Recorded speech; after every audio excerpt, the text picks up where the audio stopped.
बहुत सारे ऐसे साधक हैं जो कि जब साधना करते हैं, जाप करने बैठते हैं अथवा ध्यान पर बैठते हैं, तो ऐसी परिस्थिति में होता है कि वो लगता है उनको कि वो तो अपने आसन पर बैठे हुए हैं, परंतु उनको ऐसी अनुभूति होती है कि उनका जो शरीर है वह ऊपर की तरफ उठ रहा है बार बार। और ऐसी अनुभूति कई बार हो सकती है और ऐसे में साधकों को विशेष प्रकार का धक्का जैसा उनके शरीर में महसूस होता है, विशेष प्रकार का धक्का लगने जैसा अनुभूति उनके शरीर में होती है। और साधकों को ऐसे तो सामान्य स्थिति रहेगी, जब जाप करने बैठेंगे, मंत्र जाप अथवा साधना के लिए बैठेंगे, ध्यान के लिए बैठेंगे, प्राणायाम के लिए बैठते हैं, तो ऐसी परिस्थिति में उनको जो है बुरे विचार उनके मन में चलने लगते हैं।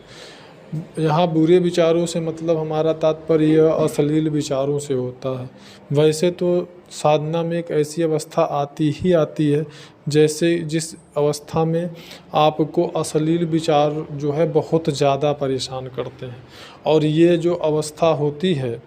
यह अवस्था जब हमारी साधना स्वादिष्ठान चक्र पे चलती है, जो कि काम वासना का केंद्र होता है, हमारे जननेंद्रिय के पीछे स्वादिष्ठान चक्र स्थित होता है, तो ऐसी परिस्थिति में जब हमारी जो है कि साधना स्वादिष्ठान चक्र पे पहुंचता है, तो वहाँ पर काम वासना से संबंधित विचार बहुत ज़्यादा परेशान करते हैं। लेकिन यहाँ पर जो है विषय हमारा स्वादिष्ठान चक्र की साधना नहीं, यहाँ पर विषय हमारा है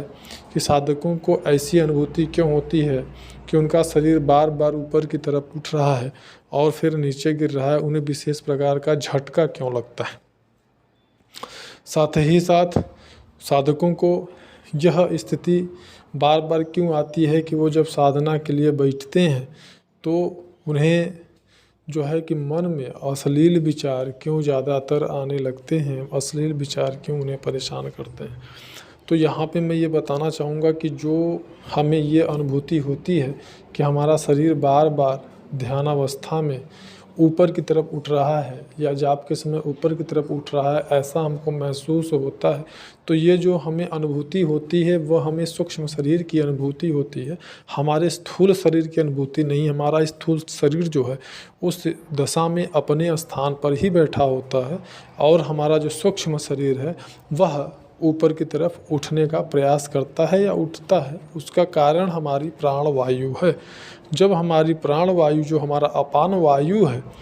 जो अधोगति को प्राप्त होता रहता है, हमारा अपान वायु जब मन में एकाग्रता आती है, मन एकदम स्थिर होता है, तभी ऐसी अनुभूति भी होती। तो जब मन स्थिर होता है, एकाग्रता आती है, मन में साधक अंतर्मुखी होता है, तो यह अपान वायु अपना सामान्य गति अधोमुख गति को छोड़ करके ऊर्ध्व होने का प्रयास करती है अथवा ऊर्ध्व होती है। जब ऐसी स्थिति बनती है तो हमारा जो सूक्ष्म शरीर है वह ऊपर की तरफ उठता है अथवा उठने का प्रयास करता है। तो साधक को महसूस होता है कि उसका जो स्थूल शरीर है वह भी ऊपर उठ रहा है, लेकिन होता ऐसा वास्तव में ऐसा नहीं होता, वह वहीं अपने स्थान पे बैठा होता है। साधकों को अपना स्थूल शरीर एक डब्बे के जैसा महसूस हो सकता है जिसमें कि एक दूसरा डब्बा भरा हुआ हो,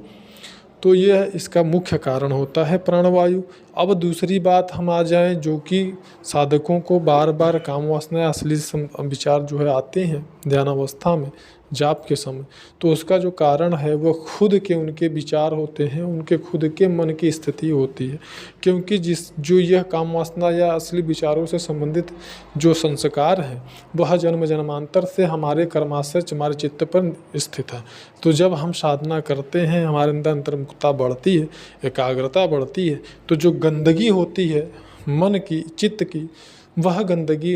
निकल करके बाहर आती है, क्योंकि चित्त की सफाई हो रही होती है। जब किसी कमरे में हमें रहना होता है तो वहाँ सफाई करते हैं, तो वहाँ पे जब धूल निकलता है तो वह धूल गर्दा मिट्टी सा हमारे ही नाक में भरता है और हमें बड़ी परेशानी होती। ठीक इसी प्रकार से हमारे चित्त की जो कि जन्म जन्मांतर से हम कचड़ा इकट्ठा किए हुए हैं, कर्मों के संस्कार को इकट्ठा किए हुए, जो हमारा चित्त परिस्थित है, जब हम साधना करते हैं तो वह बाहर निकल निकल के आते हैं, जो कि स्वयं हमें ही भोगने पड़ते हैं। तो ऐसी परिस्थिति में